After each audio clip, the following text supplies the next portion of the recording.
The title comes from actually a song.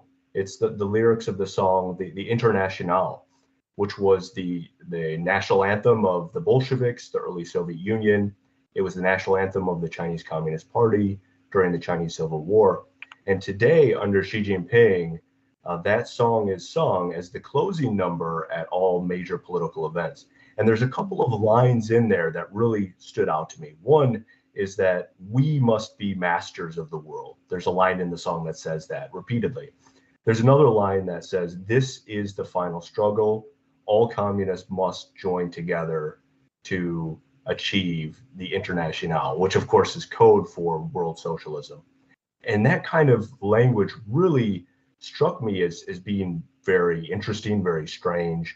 And then I started to read Xi Jinping's speeches and writings attributed to Xi Jinping. And that same kind of language about a struggle and this almost apocalyptic event that's coming, that they're trying to achieve utopia, that really struck me. And I think that gets really to the heart of what they're trying to achieve in their strategy. Yeah, one of the things that's so remarkable about the way the Chinese Communist Party is engaging in their strategy for long-term strategic competition against us is that it's comprehensive in nature. So they're using all of the different instruments of statecraft. They're using all the tools in the toolkit. Here in Washington, we tend to think of competition as primarily a military or a defense issue. We don't generally think of trade and economics or research or technology, these being fields of international competition. We actually tend to think of them as areas for cooperation, but that's certainly not the case in Beijing.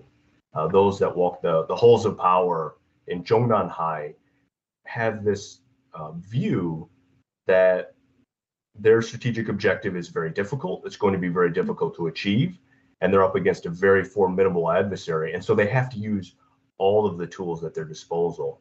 And when you look at what they're doing and what they've achieved so far, and then you try to project forward into the future, as I try to do in this book, to explore some scenarios.